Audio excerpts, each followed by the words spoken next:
Welcome back, deep divers. Today we're going deep, really deep, into the world of Kabbalah. Ooh, Kabbalah. Always a fascinating topic. It is, and you know me, always up for a good mind-bending deep dive. That's you all right. Always ready to jump into those big questions. Today, we're tackling how this ancient Jewish tradition views limitations. Not as like, stop signs on the spiritual path, but more like unexpected stepping stones. Ah, I like that. Stepping stones. Yeah, that's a good way to think about it. Limitations, often seen as roadblocks, actually become tools for growth in this system. Exactly. And we've got some really cool sources lined up. Ancient texts, modern interpretations, the whole shebang. Sounds like we're in for a treat. Oh, we are. Get ready for concepts like tzimtzum. Sim. Yeah, it's the idea that, and this is going to sound wild, God limits himself to make space for the universe. Okay, now that's something I need to hear more about. That's fascinating. We'll get there. And we'll be unpacking Kabbalistic numerology, the power of the number 7, and, ready for this, the role of the divine masculine. All right. You've definitely piqued my curiosity. Where do we start? Let's jump right into this Tzimtzum thing. I mean, it sounds like something straight out of a sci-fi movie. Right. Okay, so imagine this.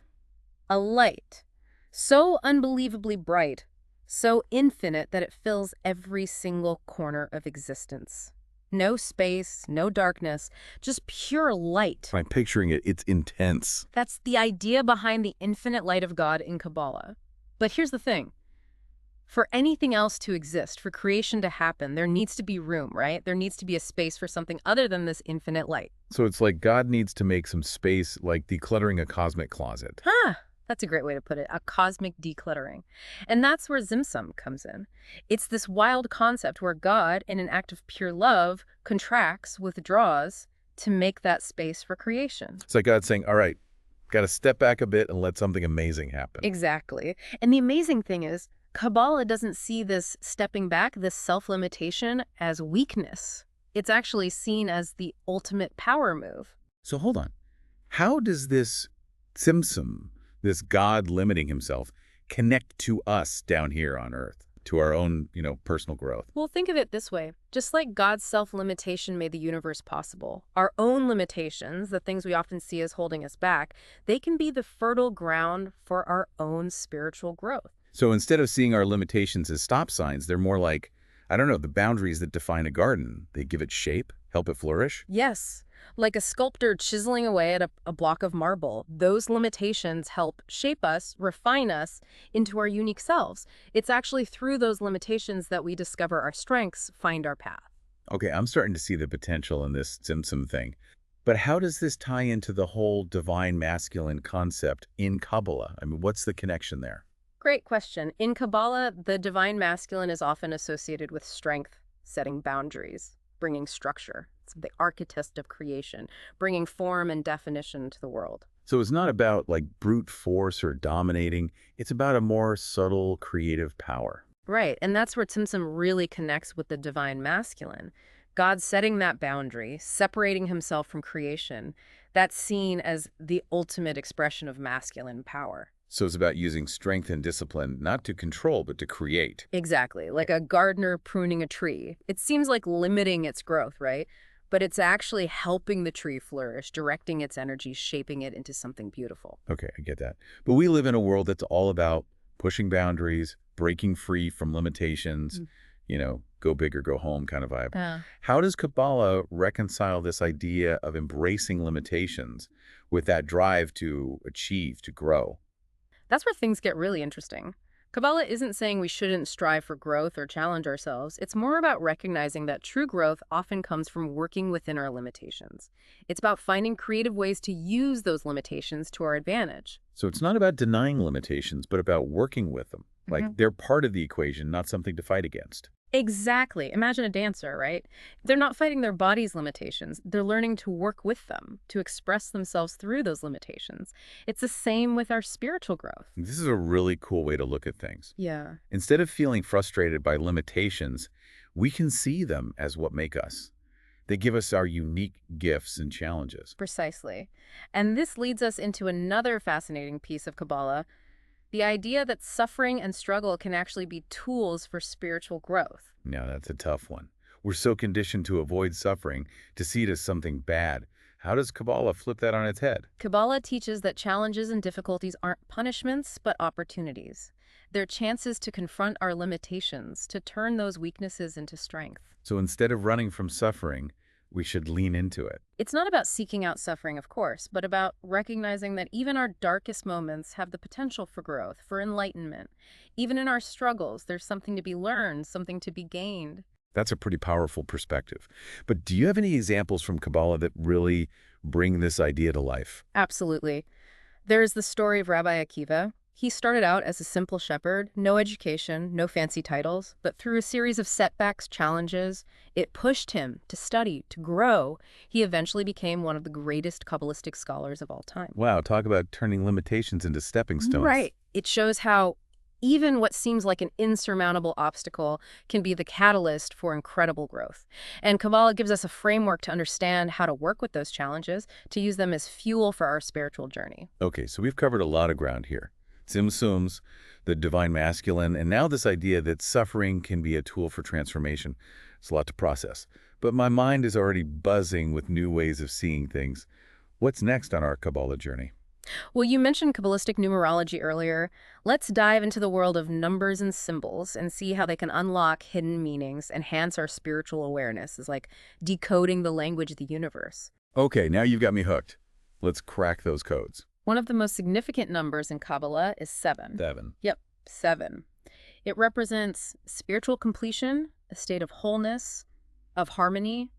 Wait, so it's not just a random number, it has this whole deeper meaning. Exactly. And understanding the symbolism can change how we experience everything around us. Have you ever noticed recurring numbers, say, in your dreams? What might they be trying to tell you according to Kabbalah? Wow, now that you mention it, that's a totally new way to look at numbers. It's like there are secrets hidden everywhere. And that's just the tip of the iceberg. Kabbalistic numerology is a deep, complex system, but it's also incredibly insightful and, surprisingly, very practical. I'm ready to dive in. Yeah. But before we get lost in the world of numbers, let's recap what we've covered. We talked about Tzimtzum, God's self-limitation as the foundation of creation, and how that connects to embracing our own limitations for spiritual growth. Then we touched on the divine masculine as this force of structure and boundaries, and how even suffering can be a catalyst for transformation. It's a lot. It is. And we've only just scratched the surface. There's so much more to explore. But we'll pause our deep dive here for now. When we return, we'll delve deeper into Kabbalistic numerology, the symbolism of dreams and visions, and the concept of tikkun, our unique role in repairing the world. Stay tuned. Welcome back to our Kabbalah deep dive. Before the break, we were just starting to unravel the mysteries of Kabbalistic numerology, and you were explaining the significance of the number 7. Right, how it represents spiritual completion. It's mind-blowing to think that a simple number can have such depth. It really is. In Kabbalah, numbers aren't just quantities. They're like energetic forces, each with unique vibrations. Symbolism. 7, for example. Think about it. 7 days of creation. 7 lower sephiro on the tree of life, even 7 chakras in some traditions. Oh yeah, it's like this pattern that keeps popping up, pointing to something fundamental about wholeness, about completion. Exactly, and understanding that symbolism, it can actually change how we experience the world around us. Think about it. 7 colors of the rainbow, 7 notes in a musical scale, even 7 days in a week. These aren't just random occurrences. They reflect a deeper order, a cosmic harmony that Kabbalah helps us tap into. It's like we're surrounded by these secret codes, Yeah. just waiting to be cracked. But, okay, how do we actually use this knowledge? I mean, knowing 7 represents spiritual completion. Yeah. Cool, but how does that actually help me in my life? It's about shifting our perspective, seeing beyond the surface level of things, recognizing those deeper patterns, those connections. Say you're feeling scattered, fragmented. Focusing on the symbolism of 7, it might help you ground yourself, connect to that sense of wholeness. So it's almost like a meditation technique, using the symbolism of numbers to shift your consciousness. Precisely. And numerology is just one piece. Kabbalah also places huge importance on dreams and visions as messages from a higher realm. You mentioned that earlier, and I've got to admit, I'm really intrigued. I've always felt like my dreams mean something, but I can never quite figure out how to decode them. A lot of people feel that way. We tend to dismiss dreams as random nonsense.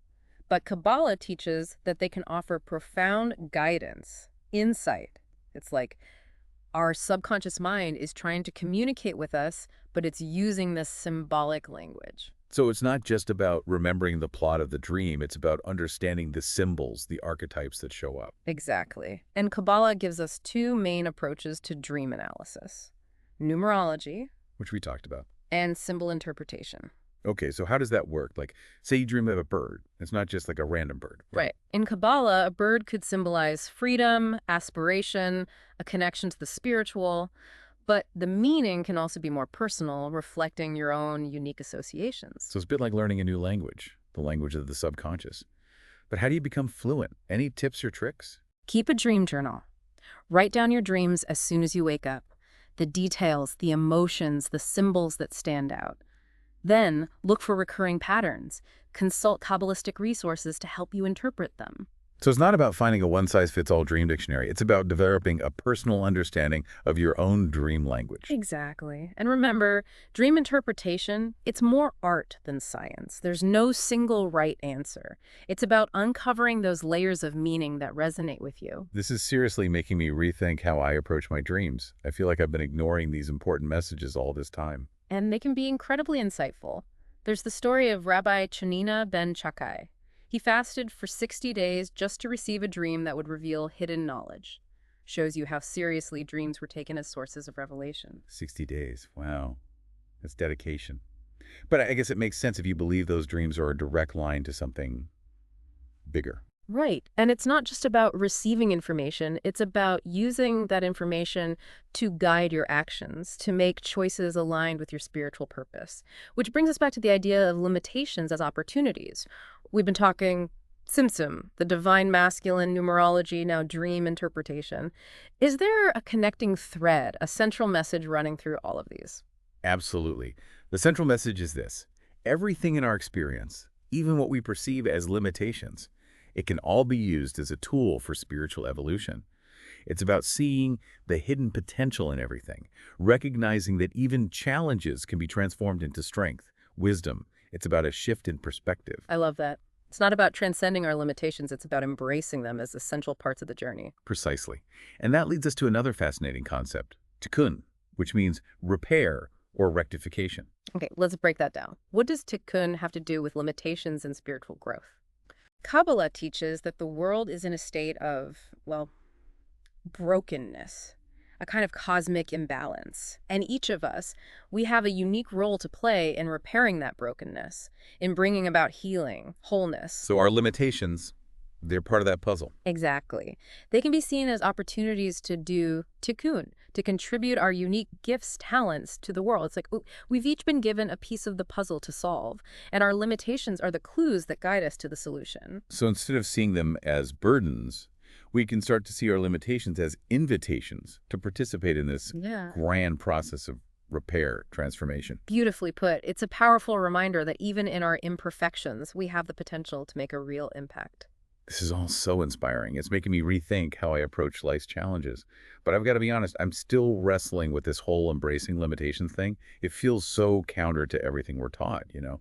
I get it. It's a radical shift in perspective. It takes time to sink in. But that's the beauty of Kabbalah. It offers practical tools, practices, to help us integrate these teachings into our lives. Okay, I'm all ears. What kind of tools? Well, one of the most powerful tools in Kabbalah is prayer.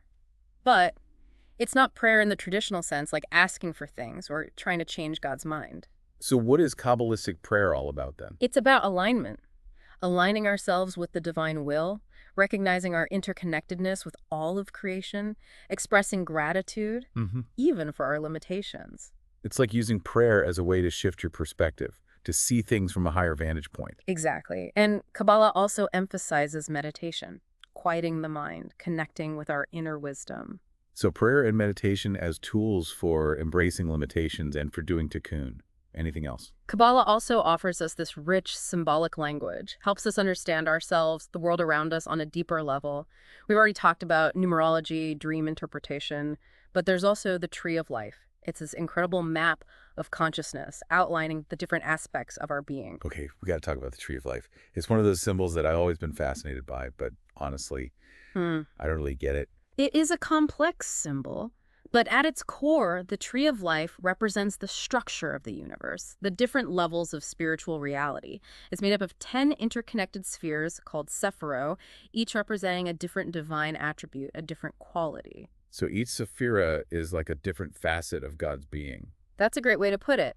And as we study the tree of life, we start to see how those qualities are also reflected within us. So it's not just a map of the cosmos, it's a map of our own consciousness. Exactly. And by understanding the relationships between the sephiro, we get a deeper understanding of our own strengths, weaknesses, challenges, potential, the whole shebang. Okay, I'm starting to see how the tree of life could be a powerful tool for growth, but how does it connect back to limitations?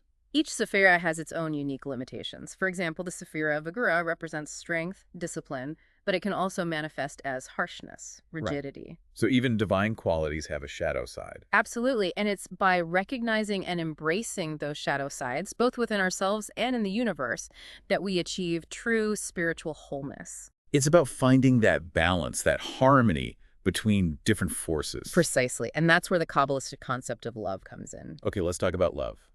It's such a universal concept, but I have a feeling Kabbalah has a unique take on it. You're right. In Kabbalah, love isn't just a feeling or an emotion. It's a powerful force that binds all of creation together. So it's like the glue that holds the universe together. That's beautiful. And Kabbalah teaches that love.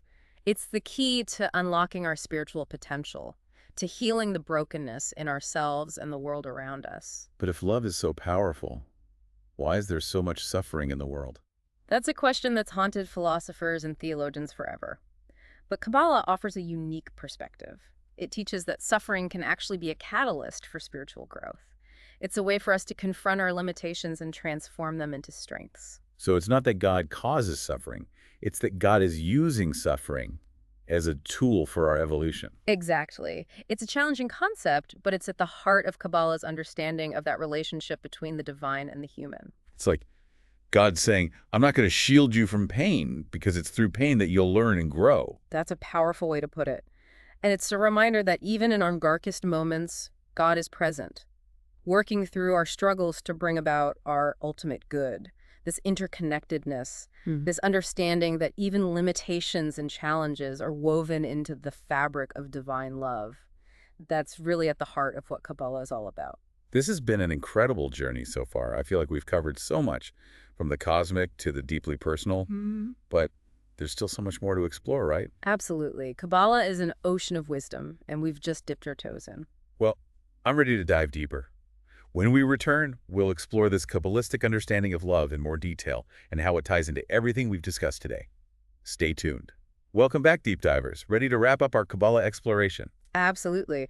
We left off talking about love and how Kabbalah sees it as more than just a feeling. Right, you were saying it's like the glue that holds the universe together. Exactly. In Kabbalah, love isn't just an emotion. It's a force, an energy that connects everything, that binds the entire universe together. So it's not about feeling love.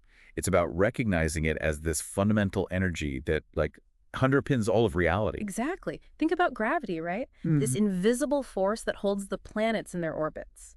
Well, Kabbalah sees love as the spiritual gravity, the force that keeps everything in balance, in harmony. Wow, that's a powerful image. So if love is this powerful force, how do we tap into it? How do we get more of it in our lives? Kabbalah teaches that love isn't something we need to create. It's already there, within us. It's our true nature. The challenge is removing the obstacles that block us from experiencing it fully. So it's like we need to declutter, clear out the mental and emotional baggage that's preventing us from connecting to that love that's already there. Perfect analogy. And one of the biggest obstacles is our ego, that part of us that wants to separate, that creates me versus them. Ah, yeah, the ego. Always building walls. It's like those walls block us from experiencing that deep connection, that sense of belonging that comes with love. Exactly. And those walls, they also block us from loving ourselves, which is just as important as loving others. Kabbalah emphasizes the interconnectedness of everything. True love starts with self-love. So it's not selfish to love ourselves. It's actually essential for loving others. Like you can't pour from an empty cup, right? Exactly. When we love and accept ourselves fully with all our imperfections or limitations, we create a foundation for loving others unconditionally.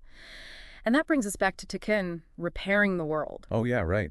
You said our limitations could be opportunities to participate in that process. How does love fit in? Well, Kabbalah teaches that love is the driving force behind tikkun, the energy that fuels our efforts to bring healing, wholeness to the world. Every act of love, no matter how small, it contributes to repairing that brokenness. So it's not about grand gestures. It's about those everyday acts of kindness, compassion, the things that ripple outward and create positive change. Yes, it's about choosing love in every moment, even when it's hard, even when we're faced with people or situations that trigger us. That's not always easy. Yeah. How do you cultivate that kind of unconditional love, especially towards people who are, you know, difficult to love? That's where the real spiritual work comes in. Kabbalah encourages us to see every encounter as an opportunity for growth, to recognize the divine spark in everyone, even those who seem unlovable. So it's about looking beyond the surface, seeing the potential for good, and choosing to respond with love instead of judgment or fear. Exactly. It takes practice. It's a lifelong journey, but the rewards are immense. This whole deep dive into Kabbalah has been mind-blowing. I feel like we've covered so much, but I also know this is just the beginning for me. Any final words of wisdom for our listeners as they continue exploring? Kabbalah is a path of lifelong learning, discovery. Don't be afraid to ask questions, challenge your assumptions, embrace the paradoxes, and most importantly, cultivate that sense of wonder, that awe for the mystery of it all. Beautiful. Well, Deep Divers, that wraps up our exploration of Kabbalah. We hope you've enjoyed the journey with us. Until next time, keep seeking, keep questioning, and keep diving deep into the mysteries of life.